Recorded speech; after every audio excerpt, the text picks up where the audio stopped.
Everybody, welcome. It is Wednesday morning, April 8th, 2020. I'm sorry I do that every morning, but all the days are starting to blend in together.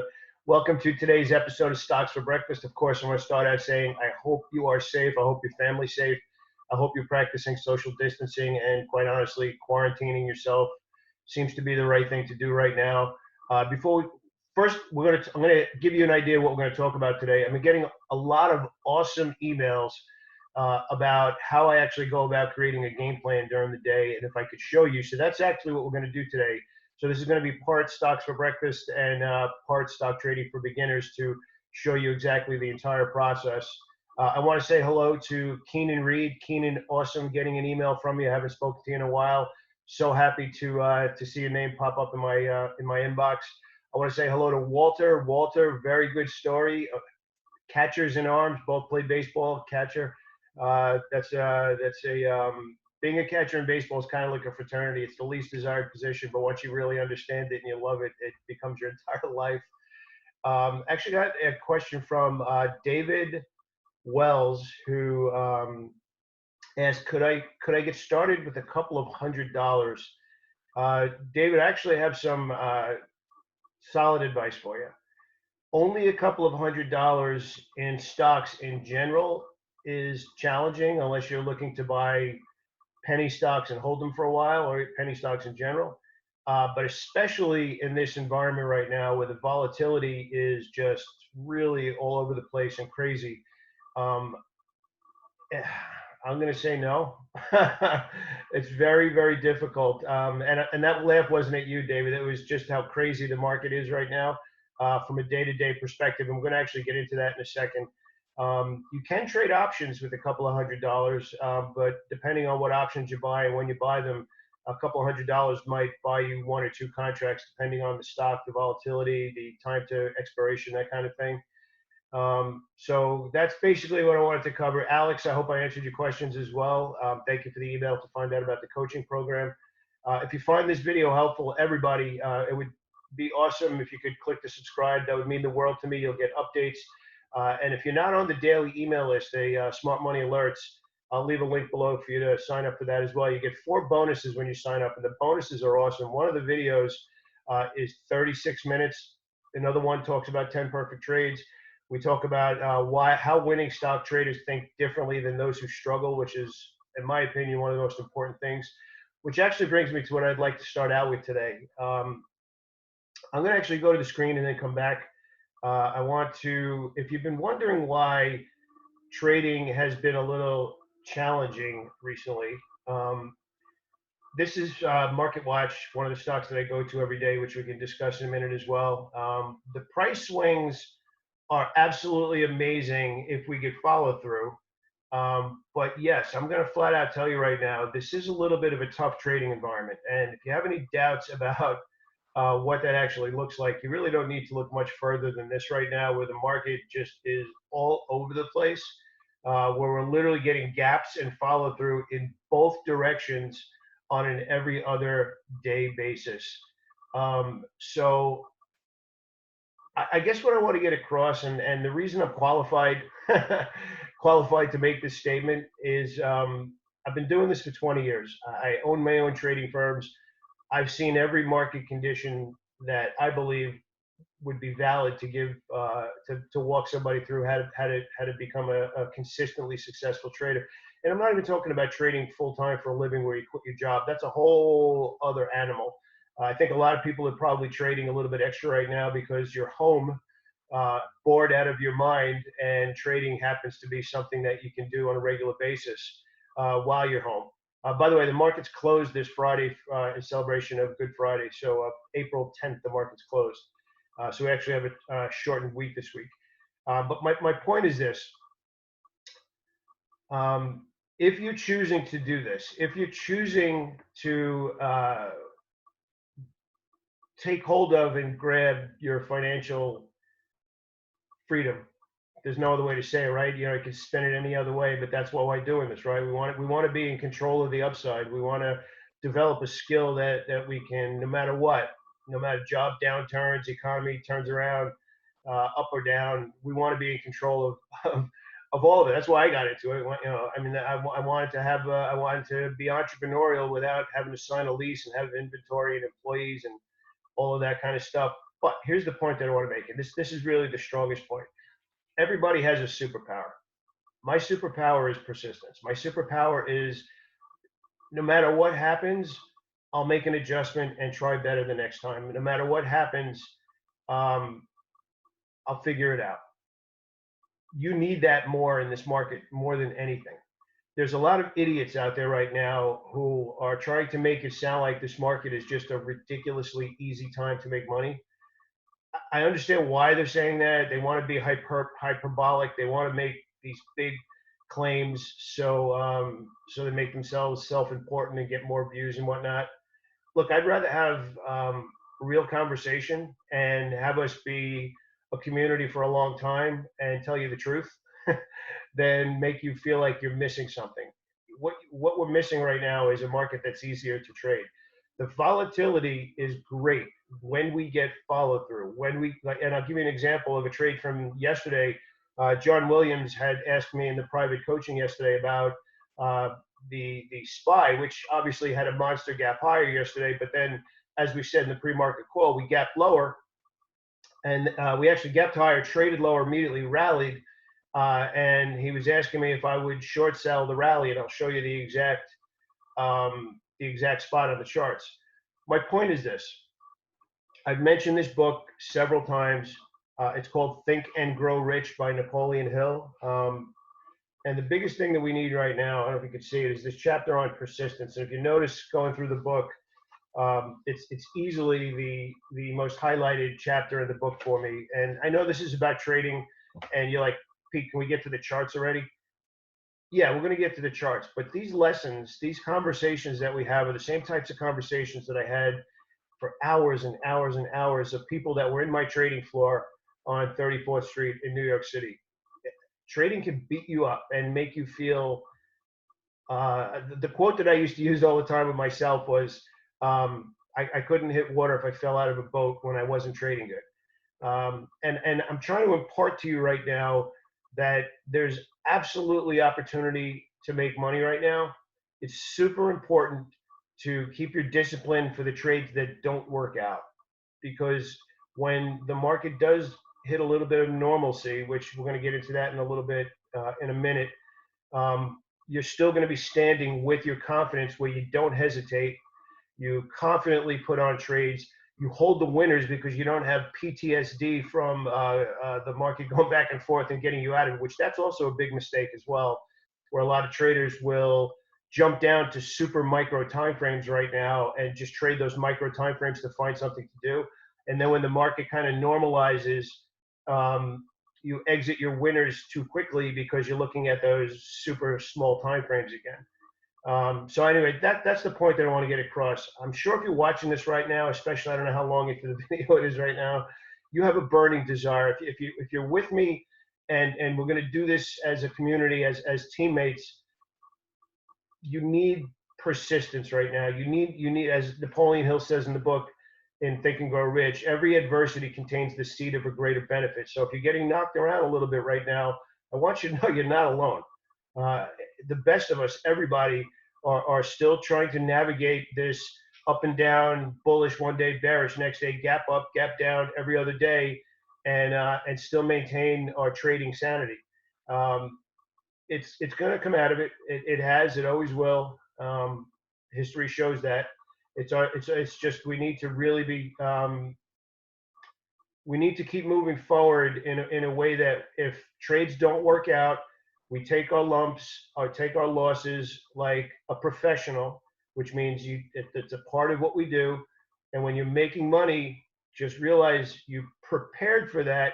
And if you prepared for that, you made money because you deserved it. Okay. So I'm going to go right into the charts right now. I'm going to, as I promised, walk through exactly how I start my day out. And hopefully you guys can take this and either mimic it or just get my email every day, which shows you exactly what I'm doing anyway. Or you could join the coaching program. There's plenty to do in there. We have the private community and whatnot, but let's go right to the charts. I don't want to make it about the coaching program. So every day, the first thing I do is I always start out with the market, and generally speaking, I start out with the SPY, the Dow, the Nasdaq, and the Russell. I want to get a feel for what's going on in the overall picture right now. So obviously, the SPY, we had this bounce and looked like we were starting a new momentum rally, but this line is actually yesterday's open, and we pulled back and held the previous day's high. So yesterday's high is going to really yesterday's low and the previous day's high is going to be a big reference point. So now jot that down. That's going to be the reference point. So I'll take a look at also the Dow, very similar chart. The NASDAQ, I use the triple Qs, same exact chart. IWM, actually a little bit more of a trading range where it didn't really break out and look like it was going to go. And then I'll actually look at the same thing on the weekly chart. And interestingly, the weekly chart is showing a little bit different. It's actually showing a bear flag, which is not good if we actually take out the opening prices in a lot of these, because we have a pole, a flag, which will most likely, barring super positive news, which of course I hope we get, ends up seeing the market rally. So that's the Russell 2000. You can see the same exact thing here in the SPY and across the board. So essentially what I'm trying to do is I'm trying to get a feel for, is the overall market telling me something's obvious? Because the more you start to work from top down and work your way down to your individual stocks, you keep building that argument of what's going to happen. Now, here's where it gets interesting. This is where I break it down, and I'm going to close these out to get off of that for a second. So now I'll scan the news. And again, I talk about this site every day. You could use whatever site you want, even as simple as Yahoo Finance. This guy just happens to have everything aggregated here. So I try and get a feel for the individual news on a daily basis. And yes, this could take up to an hour to 90 minutes. I'm giving you like the quick version of it right now. So I'll take a look at the major sites like Reuters. So I'll start to open that, and then I'll go to the homepage. I'll go to the New York Times. I'll go to Bloomberg, although some of them make you actually sign up to read even their free articles, which is a pain in the butt. So anyway, I'll open up, I'll go to Reuters, I'll go to the homepage, then I'll end up going to all of them, really. So I'll go to the New York Times, I'll go over to Bloomberg, same thing. You get the idea, right? We don't need to go to every single one. So essentially what I'm looking for now is I'll start to scan the headlines to see, is there going to be a bullish or bearish bias to the day? All right, so the CEO of Cisco, the guy who ran Cisco for years, is negative economic pain for the 9 months when we come out of this. I don't think that's a shock to anybody, but you start to get a feel for what's going on in the world. The European stocks are down because they did not approve a stimulus plan the same way that we did. Stock futures flat opening. It's funny, you see everybody working from home, right? So anyway, that's the start of it. I look to see what the markets are doing first. I get a feel for what's going on in the headline to see what kind of bias people are going to be having going into the day. Something to be very careful about is, especially today, in today's world, a lot of these sites and obviously a lot of television stations are super biased politically, one side or the other. So you have to be really careful to not only watch one site and get a feel for what that one site has to say, because they could be leaning, the president's doing horrible, the president's doing great. There's no new cases. There's 400,000 new cases. You're doing it to get a feel. You're not doing it to have your opinion proved correct. So the next thing we do then is we start doing our scans. Once we have an opinion, which actually right now today, we pulled completely back on the daily chart. So it's still bearish order flow and bullish momentum, because we're technically still well bid here. So what we need to see today, coming into Wednesday's trading, you can see that we had an inside candlestick, and now we're well bid despite this weak close. So the well bid, but the argument got a little bit lower because of how we traded yesterday. So I'm still looking to be long, but I'm only looking to be long if we're above yesterday's low. We at least need to hold that, and then assuming we're above today's open as well, then I'll look to start to get long. But that happens, then we have an inside candle, which inside candle means nothing's new. So we're kind of neutral, which gets back to what we showed first today. Everything is kind of like just all jumbled together right now. So anyway, getting back into the screener, which is what I want to pull up. I have a lot of presets that I'm just going to walk you through really fast so that we don't necessarily start doing all it, because the video will end up being a long one, and we'll do that in another video. So you can get a feel for what I'm looking at here. The template, you can see, goes all the way back to 2016, and this is the base criteria that I talk about with everybody, which is, this is where everything starts. So out of all of the stocks on Wall Street, I'm scanning first for stocks only, over 2 million in average daily volume, over $1.5 million, average true range of $1.50, and price over $15. So that's my minimum criteria before I even look at anything else. And you can see that's only 454 stocks out of all of the stocks. So I just eliminated thousands and thousands of stocks that don't even meet the criteria. Now, here's a super cool thing to start out with. Obviously, we want to trace stocks that are in play, right? So the first thing you can do is just jump right over here and say, okay, which stocks traded double their normal volume? Kind of an interesting one, right? And that came up with 25 stocks. So now you're starting to whittle it down all the way down to, wow, out of thousands and thousands of stocks, these stocks are interesting and maybe they're in play. And I keep getting advertising pick up, which is actually an interesting point here. Everything I'm showing you here is the free version of this. So I'm not showing you anything you need to pay for. That's why I'm showing it to you, because I wouldn't say go pay for something. So that's why the advertisements are picking. I don't use this after the market opens up. If you've been watching the video for a while, you know that all I do is I create my game plan, and then I don't look for scans after the market right now. There is advanced stuff where I do that, but I'm not teaching that here because it's simpler to go into the day saying these are the stocks that I'm watching. So what's interesting here is you can immediately go and let's just sort this by change. So we'll do negative change, and now we're going to go look at the charts, and we'll see which stocks traded double normal volume, and does that matter?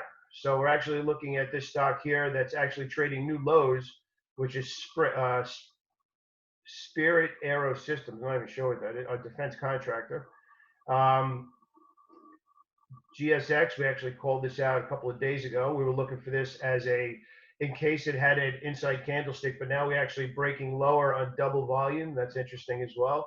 So we're looking for stocks that might get followed through, and actually this GSX is one of the most interesting ones. Now we're actually going to take it even further, so you get an idea how to run those scans. This is actually an interesting one here too. It was actually up 6% on double normal volume. So now I'd actually end up going over here and take a look at those. So let's take a look at SPR. So wow, look at all these closes below the open. I'd be looking for follow through here. GSX, same thing.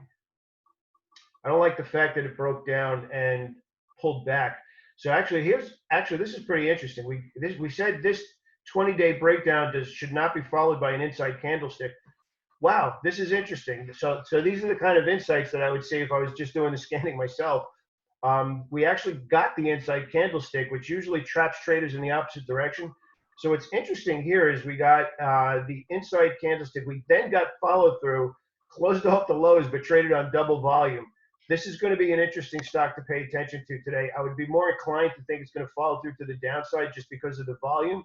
But again, going through the day, have a bias. If we are well offered again, that would be a good stock to be leaning on the short side. So anyway, I'm going to go back to just the overview here, and I'm just going to walk you one step further. Is double volume, but what if they closed higher from the open by 2%? So this will tell us if any candles had large green candlesticks and double volume, and sure enough, 4 different stocks did. Kohl's is actually an interesting one because we actually pulled that up as a stock making new 20-day lows a couple of days ago. So 20-day lows, and it reversed on double volume. So that's something to keep an eye on for something that might be bottoming out where it's no longer a good short. Same thing on the opposite side. What stocks did double volume and closed down by 2%? And you can see there were 17 of those. So anything that closed down 2% means that was a large green candle. So to be clear, what that means, that 2% from the open. Now, I want to be clear about that. That's change from the open, not change from the previous close. So change from the open means that it opened here and closed all the way down here, which would 2% is a giant red candle. So can you see what we're starting to do now? We're putting the pieces together to which stocks have the volume, the liquidity. Let me come back to the screen.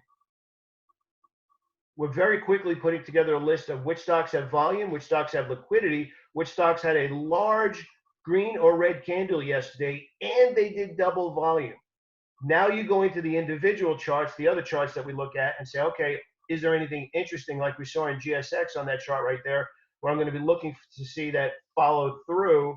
And if it follows through, trades below the previous close, trades below the open, and goes well offered on some of the intraday candles, I'll look to sell short that. So think about what we're doing. All of the stocks you could possibly look at just got filtered down into some really, really precise ideas to look at during the day. And that's one of the top questions I get is, how do you look at thousands of stocks? And the answer is you don't. you narrow it down to what you think might be the best opportunities, and then you go from there.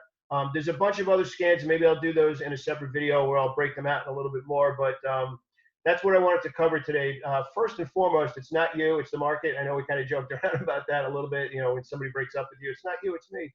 In this case here, the market is a little bit more challenging. So unless you have an awesome trade that everything lines up, I would be reducing my my risk exposure a little bit, which I am. Oh, actually, I want to get to that. I want to finish up on that trade that John had asked me about in the SPY. I'm going to finish up on that because I promised to do that. And I'm going to end the video on that. So actually, here's what we had. We had the gap up in the SPY, and then we pulled back. And as we were rallying here, John had asked me if the SPY rallies back to the opening price, would you be looking for a short? And I actually said no. So you can see that my idea was not what the market did. So again, but here's my reasoning why. My reasoning why was we had this monster gap, we had profit taking, and I thought that if we got back above the opening price, that's a $7 rally. I thought that was a pretty good rally. If we were able to muster enough to get back above that, new buying would come in because this was nothing more than profit taking from here to here for active short-term traders. Turns out that wasn't the case, but I wasn't comfortable putting on the short. I went into the day saying I wanted to be long, and I have to stick to what I say, right? So if I went into the day saying I wanted to be long, and the market starts to pull back, I'm not going to change my opinion. I can't have a bias. I keep using the word bias and opinion. I want to stick to the word bias. If I go into the day saying I want to be long, that's where I should have conviction. If I want to go in and be a buyer that day and the stock starts pulling back, I'm not going to say all of a sudden now I want to be short. Can you do it? Yes. There's absolutely active short-term traders, and you see that the 15-minute chart stayed well offered for a couple of hours and did offer a good opportunity. Almost $8, maybe $9 on the short side. Could I have taken it? Absolutely. In the long run, for me personally, based on my experiences of how you make money, not anymore. I did that back in 2000 where I was going back and forth and trading all day, every day. My philosophy now is if I will be long on the daily chart, that's the same stocks that I would look to trade on an intraday basis in that direction because that's where the bigger money is. The bigger money, the order flow is on the higher time frames. The most micro time frame that I'll go to is today's candlestick chart and yesterday's candlestick chart and maybe one before that. So 3 days worth of momentum, well bid and well offered, going all the way down to then I'm trading in that direction. So can you take those intraday trades? Absolutely.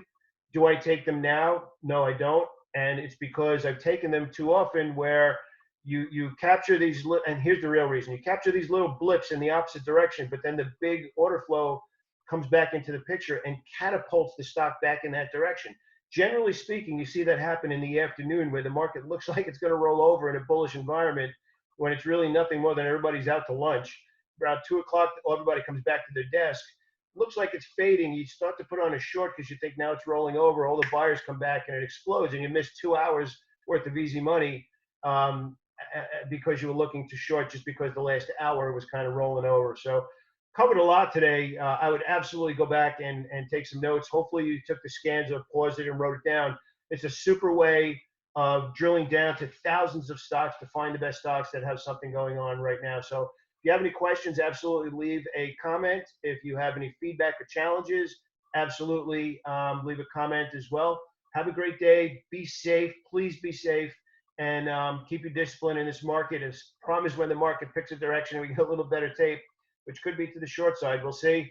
We'll be all over that too. So you got to save your capital and your mind. Make what's available now, and then when the market picks up and picks a direction, we'll all be on top of it together. Have a great day, everybody.